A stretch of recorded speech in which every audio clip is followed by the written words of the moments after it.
Nyata geningan supatati ilmu maun teh ayeuna jadi kanyataan. Sabab jelas kabandungan ku diri aing anu jadi anak anu kakardelihirkeun teh bet kieu kaayaan anak geningan. Nyaan aing dorakati anak maung meureunan. Diri aing bener-bener beunang ku eta supata.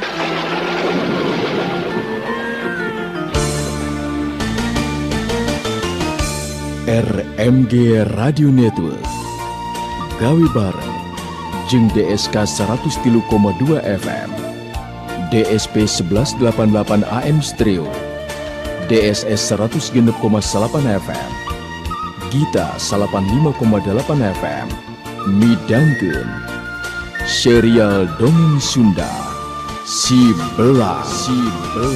Anak king jimat awakin nu jadi tilam ka eling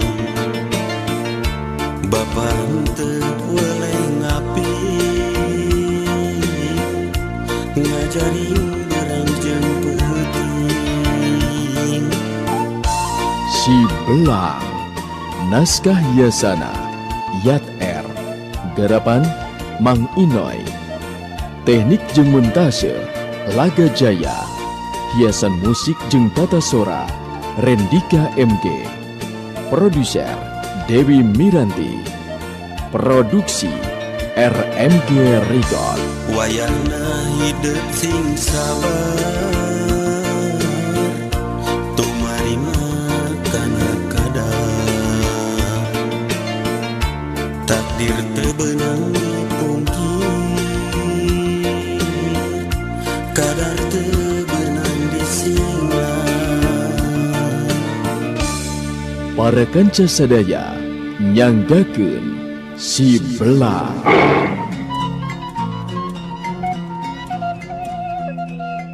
Kuyak cilaka tuh ngebejaan mami. Hayo kayaknya hulen kuring pipiluan karena ieu urusan.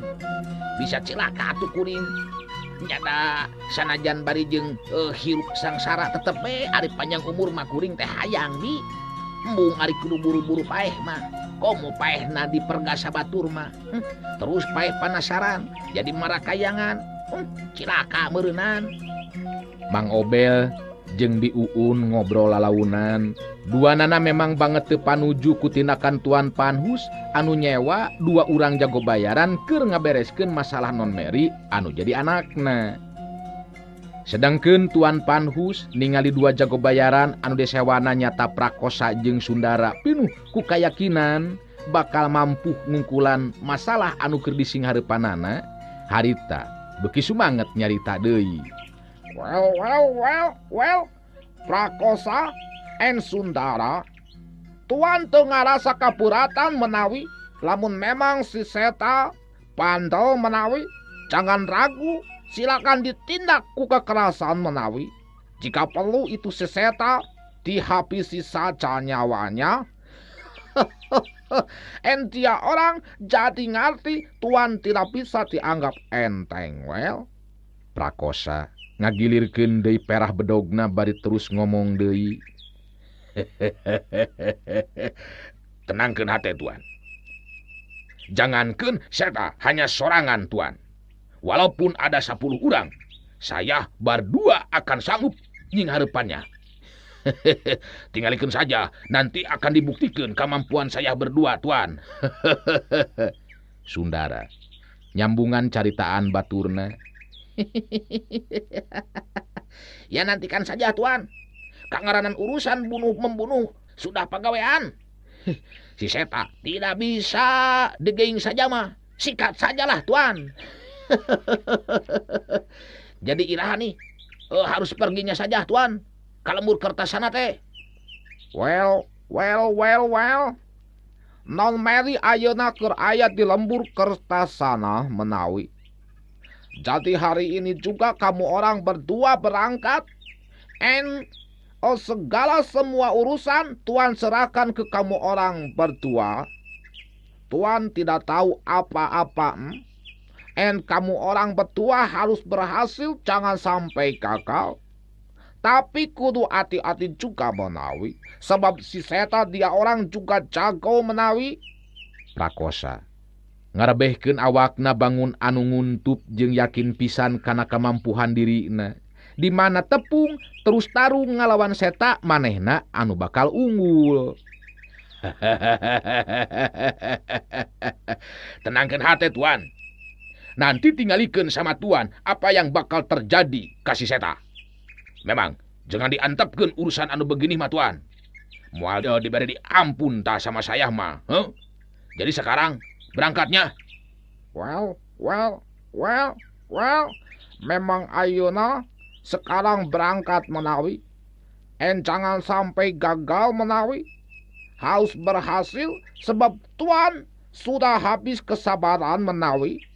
Sekarang silahkan berangkat. Geus cukup jelas menang keterangan ti Tuan Panhus. Sarta naon anu kudu dilaksanakeun ku maranehna duaan, Prakosa jeung Sundara, eta dua jago bayaran teh terus arindit. Kerja mah saperti maranehna memang teu loba tinimbangan naon-naon deui, nu penting asal menang buruhan sanajan ka jalma anu teu boga dosa teu jadi masalah, sanajan nepikeun ka kudu dibinasa.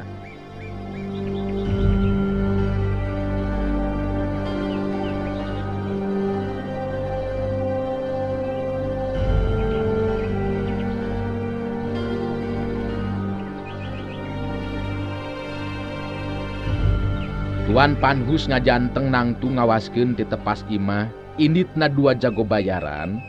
Kadenge Tuan Panhus gegeroan ka Mang Obel.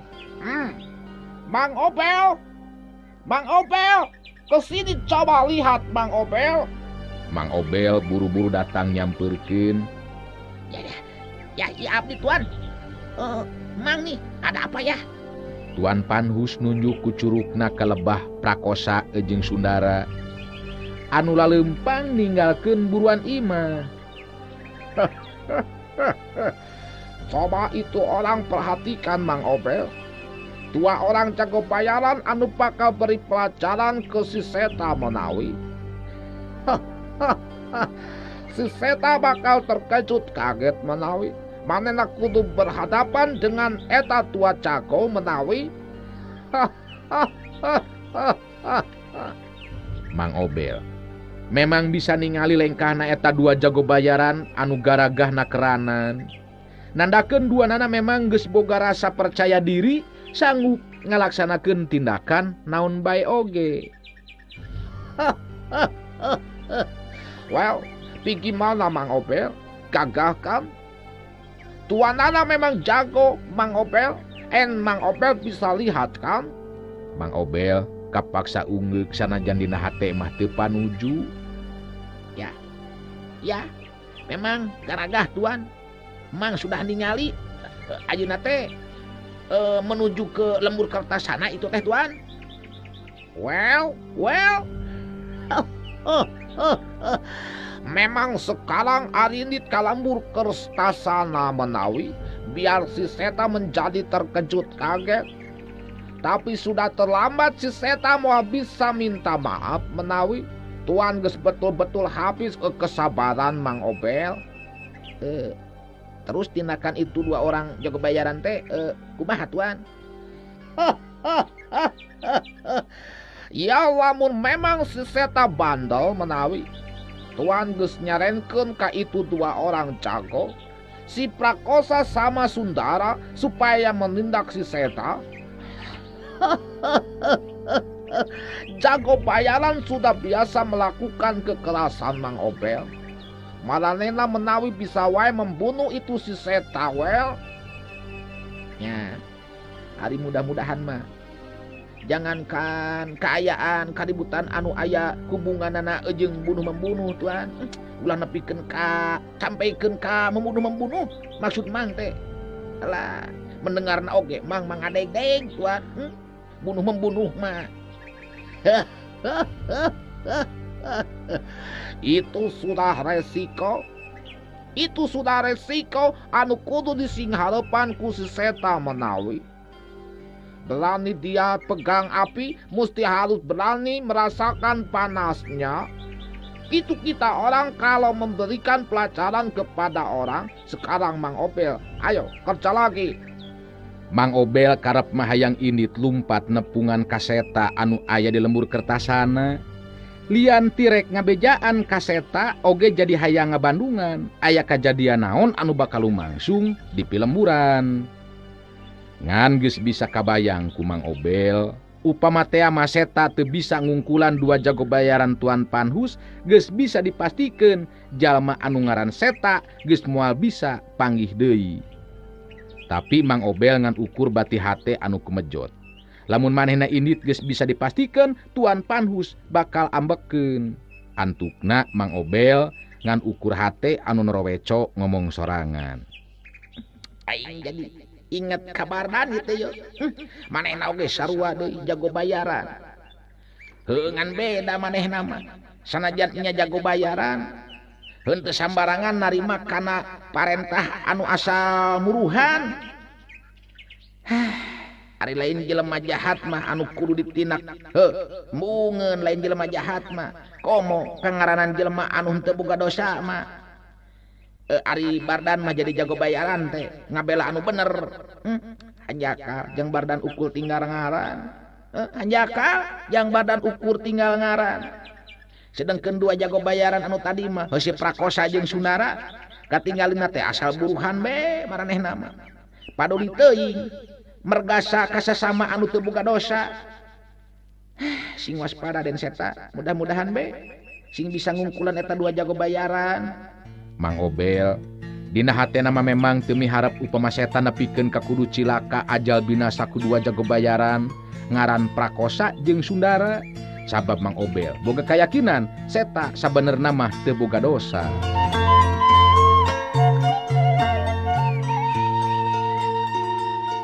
Sedengkeun anu keur jadi bahan pamikiran Mang Obel, Seta harita jeung Non Mary jalan-jalan ka tempat anu rineh jeung tenang, di mana bisa ningali kaendahan pemandangan alam. Lumampahna kalebah dinya teh bane we. Sasatna dipapaksa ku Non Mary, anu akhirna kapaksa ngagugu kahayangna Non Mary. Dihandapeun tatangkalan anu linduh iuh kudang daunan, Seta jeung Non Mary dariuk dina luhur jukut garing, ngarasakeun hiliwirna angin leutik bari ningali pemandangan alam di hareupeunana. Kadenge harita Non Mary anu cumarita. Kang Seta, apapun yang terjadi, abdi tos moal tiasa melupakan Kang Seta. Kang Seta oge tos nyarios punya hati sareng perasaan anu sami saperti abdi. Jadi urang tos henteu kedah berkecil hati Kang Seta. Seta narik napas panjang, manehna memang bisa ngarti kana hate jeung perasaan Non Mary anu mika cinta ka manehna. Nu beuki atra katingali dina teteupna, sikep jeung caritaanana.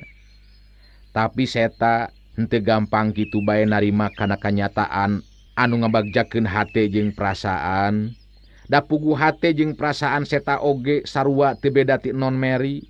Ngan Seta aya geter perasaan anu sejen anu saolah-olah mere isarah yen Tuan Panhus sabenerna henteu ngarasa panuju ku sikep jeung tindakan anu jadi anakna. Dina sikep anu tenang, harita Seta terus nyarita. Non Mary, urang memang insan anu diciptakeun ku anu maha kawasa pikeun bisa silih pika heman, silih pika cinta. Namun salira oge kedah uninga. Tuang Rama teu acan tangtos satuju kana hubungan urang duaan ayeuna Non. Jadi akang sanes teu tiasa ngarasakeun kana paraosan Non Mary.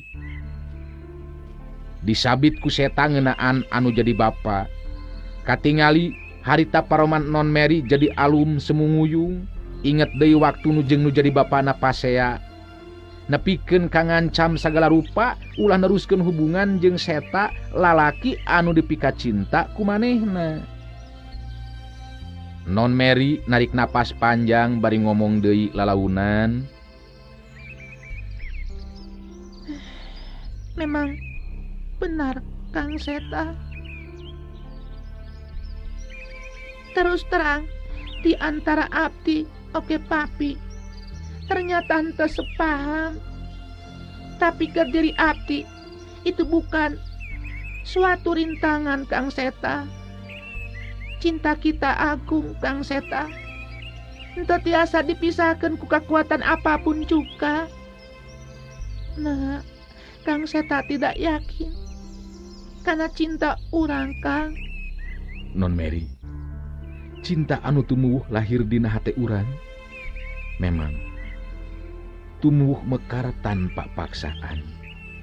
Samalah akang sorangan sigana bae bakal gering ngalang layung upami Non Mary nepikeun kaninggalkeun diri akang. Tapi ngahijina dua cinta oge moal tiasa banglus non margi teu aya restu ti sepuh. Tetepan Non Mary beuki anteb ka Seta, teu lila terus nyarita deui. Jadi Kang Seta bakal menyerahkan keadaan.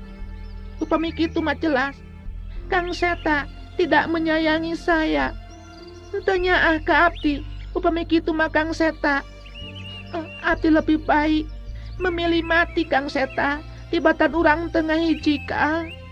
Seta alias Bardan jadi inget lalakon waktu keur ngantengkeun ka cinta jeung wanoja ngaran Suangsi. Tumuwuh mekar ka cinta jeung kanyaah bisa ngelehkeun sagala-galana. Saperti halna ayeuna, Seta memang teu tega upama kudu mutuskeun hubungan kacintana jeung Non Mary. Tapi halangan anu kudu diungkulan lain masalah anu gampang. Sabab Tuan Panhus kawilang jalma beunghar tur boga kakawasaan jeung pangaruh anu kuat. Non Mary, ulah salah pengertian. Naon anu dilisankeun ku akang, kacinta jeung kanyaah akang moal bisa dibandingkeun jeung kaayaan naon bae oge. Tapi Tuan Panhus, Tuang Rama, nu jelas teu panuju kana hubungan urang duaan. Jelas mangrupa ancaman anu teu tiasa dianggap enteng, Non. Tapi upami kita sudah bersatu dalam hati, kenapa kita mesti takut menghadapi tantangan, Kang Seta? Lebih baik abdi mati berkalang tanah, Kang Seta. Itu pilihan abdi. Tibatan urang kedah pisah, Kang Seta. Non Mary sorana dumareuda. Malah katingali Rembai Cipanon anu saterusna ngarebahkeun sirahna dina luhureun dada Seta. Seta leungeunna lir upama anu digerakkeun ku kakuatan gaib harita ngusapan buuk Non Mary dibarengan ku geteran hate anu memang sarua teu miharep upama kudu nepikeun kapisah jeung Non Mary. Non Mary, perasaan urang duaan pasti bakal sarua. Sok sanajan akang oge henteu miharep urang papisah, tapi tetep hambatan bakal disingharepan kudu jadi bahan pamikiran urang. Henteu gampang ngungkulan kaayaan anu dilantarankeun ku kulawarga sorangan. Saperti halna halangan ti papih Non Mary ayeuna. Non Mary nangkep pageuh ka Seta bangun anu seunggah upama seug kudu papisah. Terus kadenge nyarita deui dumareuda. Kang Seta, kita harus mampu, Kang, mengatasi hambatan masalah anu bakal misalkeun urang, Kang Seta. Piraku kita harus menyerahkan keadaan anu bakal misalkeun urang, Kang Seta. Seta neuteup kahareup siga anu nyawang ka tempat anu anggang, teu lila terus kedal deui lisan. Mudah-mudahan beatu Non. Engke dina waktuna mah panghalang urang bakal jauh ninggalkeun urang. Anu akhirna kacinta urang bakal ngahiji henteu bisa dipisahkeun deui. Ari beres Seta ngomong kitu, kadenge aya sora anu seuri dituturkeun ku caritaan anu ditujukeun ka Seta.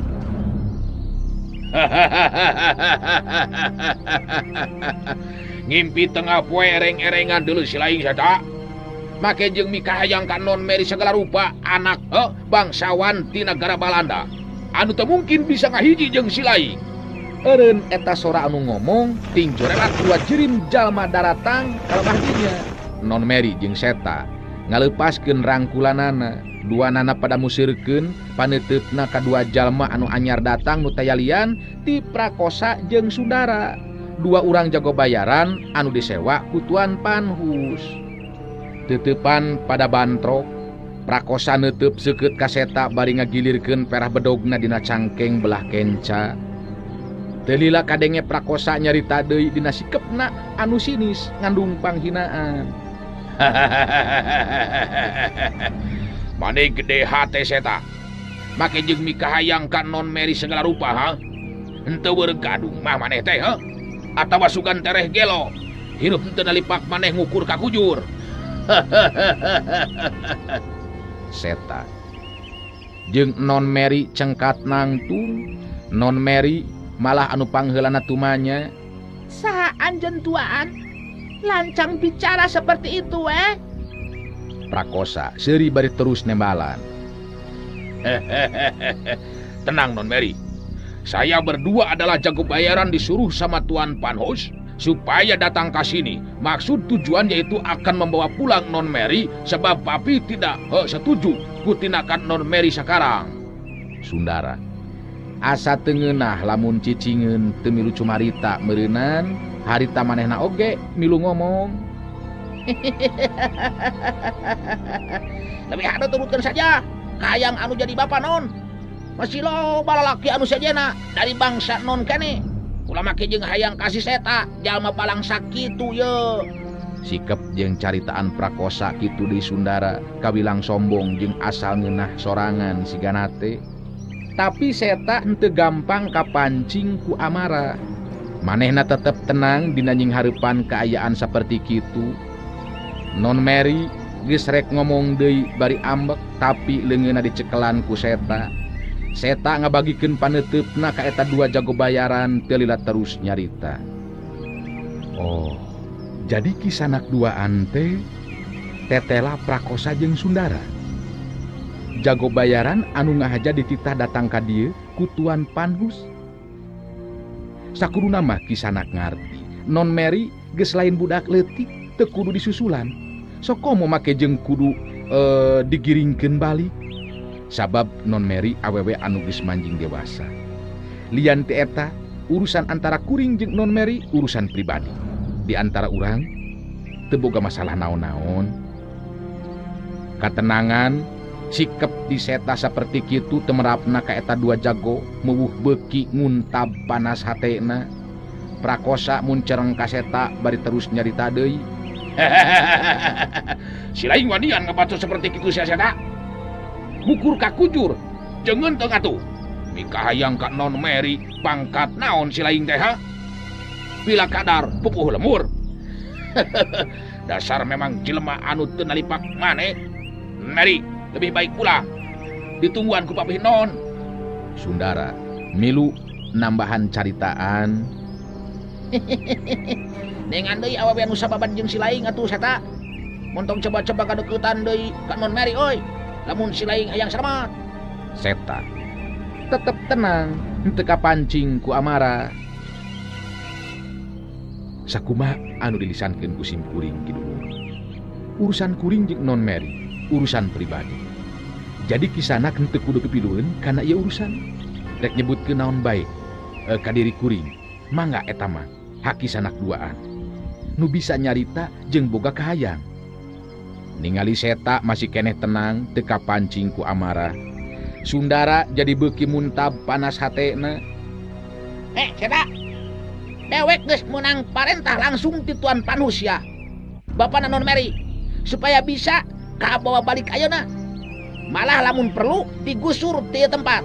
Sebab tinakanana jelas mangrupa tinakan anu geus salah tina aturan anu jadi kolot. Ayeuna dewek anu bakal mawana. Bisa naon si lain teh sia ha? Sundara memang untuk pisan sigana teh ka Seta nu matak harita maju ngalengkah ka hareup leungeun katuhu pageuh nyeklan perah bedogna. Non Mary mundur ka tukang. Seta nyarita dina sikep anu tenang, menta sangkat non Mary oge tenang. Mangga mundur be ayeuna mah non. Ieu dua jago memang keukeuh dina pakarepanana. Kapaksa akang kudu ngalayanan kana kahayangna. Waspada Kang Seta. Hati-hati Kang Seta. Sanajan bener Seta lain lalaki biasa, tapi non Mary teu weleh ari hate masa lempang sok inggi Seta kumaha onam. Ningali Seta ngahalangan non Mary anu mundur ka tukang, Sundara jadi asa ditantang.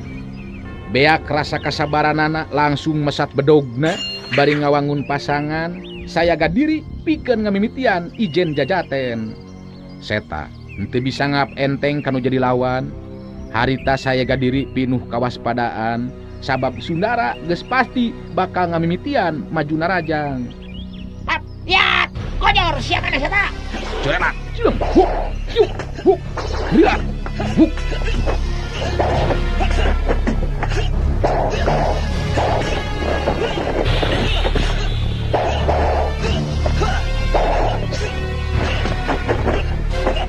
Bedog dina leungeun Sundara narata srek migas kana beuheung Seta. Tapi Seta oge lain jago atah-atah. Leungeun katuhu anu disambung ku besi mencos anu seukeut tea mangrupa pakaran anu kacida ampuh pikeun dirina. Harita ngangkat rek dipake nakis bedog lawan anu datang. Cekat ceguk trang. Besi mencos anu nyambung pigelang leungeun Seta. Harita nakis bedog anu jadi lawan dina ulin karang nunggalna. Karasa ku Sundara leungeun anu nyeklan perah bedog teh sing sireumeun jeung peureus nanakeun lawan mibana tanaga lapisan anu kuat. Setan sia. Ya.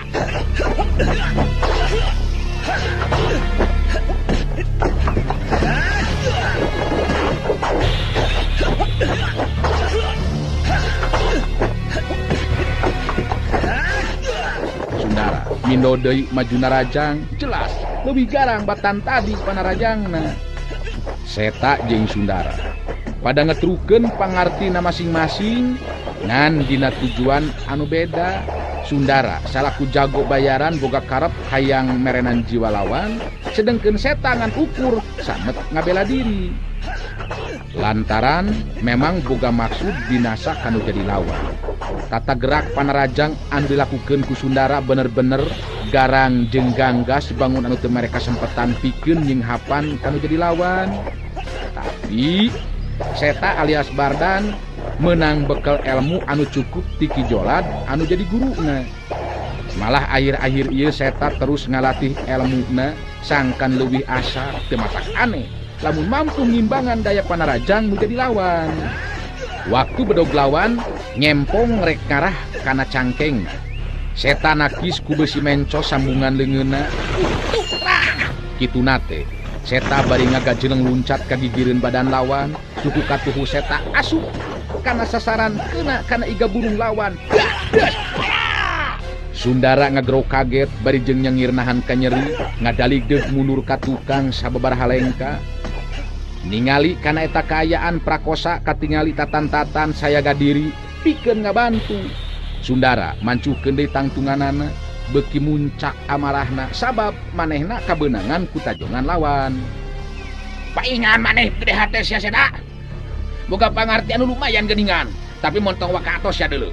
Sakedeung deui ieu bedog bakal ngakan kana bebatok maneh deuleu sia. Hakan yeuh. Ya.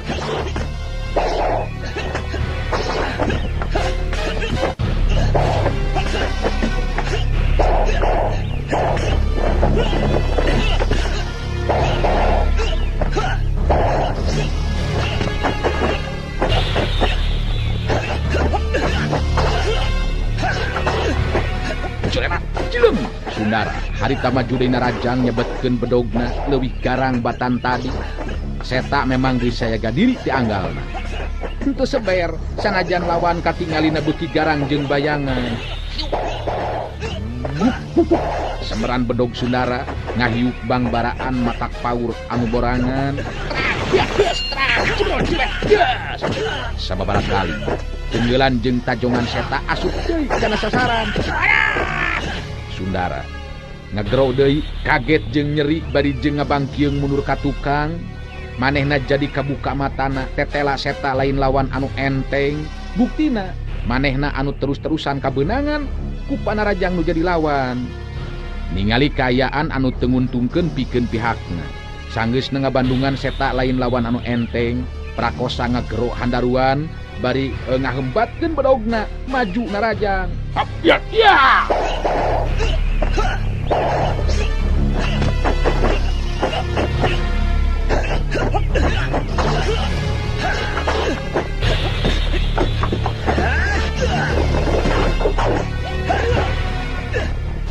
Kuseta bisa karasa tebakan samberan angin Panarajang lawan ngaliwatan sabetan bedogna leuwih kuat batan Panarajang Sundara. Hiji tanda prakosa tanagana leuwih rosa. Sadar kana kaayaan lawan tanagana leuwih rosa, seta leuwih ngutamakeun kana karikatan badana. Jirimna jejorelatan di antara kurilapna bedog anu jadi lawan anu rek ngarah kana anggota badana. Yuk, yuk. Los. Sababaraha kali Panarajang prakosa teu keuna kana sasaran. Prakosa beuki panasaran harita ngaronjatkeun deui ajen Panarajangna, sedengkeun Sundara oge harita milu maju ngabantu. Seta jadi ngarahu jero hatena, sabab ayeuna kudu nying hareupan dua lawan, dua jago bayaran anu boga karep hayang binasa ka dirina. Non Mary anu ngabandungan kana lumangsungna kajadian. Hatena jadi kaeuntepan ku perasaan salempang tinggi seta henteu mampu mimbangan nu jadi lawan, terus nepikeun ka bobor karahayuan. Seta kapaksa nguras tanaga jeung pangartina. Manehna oge memang teu mikeun lamun jiwana kudu ngalayang dina leungeun eta dua jago bayaran. Sababaraha kali kadenge sora anu ngabelentrang mangsa beusi mencos anu nyambung leungeun seta dipake nakis bedog lawan anu datang silih susu Narajang ka dirina. Ayeuna bisa karasa ku seta nying hareupan dua lawan tetela beura. Malah sanajan bener sabetan bedog lawan bisa ditakis jeung disingkahan, tapi tajongan, tonjokan jeung keupehan lawan anu silih susu susah pikeun dibendung jeung disingkahanana. Ya, cebrot. Das. Waduh. Seta ngagero bari ngabangkieung mundur ka tukang, masih keneh untung bisa buru-buru mancuk deui tangtunganana henteu nepikeun ka rubuh. Non Mary beuki salempang hatena ningali kaayaan buah hatena saperti kitu. Sedengkeun prakosa beuki gede hate neuteub ka seta bari terus telila cumarita.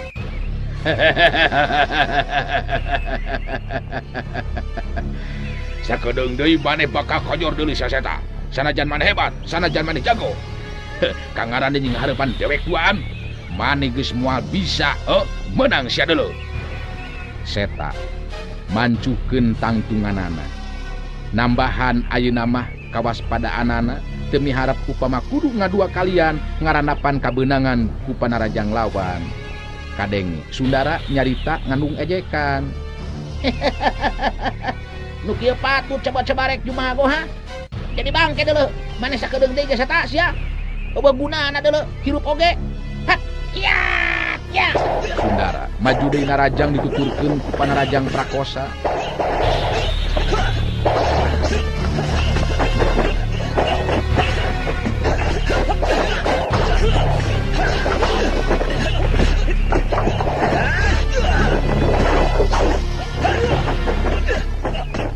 Waktu keur nying hareupan Sundara sorangan mah jelas seta aya di pihak anu menang angin, tapi ayeuna karasa ku seta tekenan anu jadi lawan kawilang berat pikeun seta dina nying hareupanana.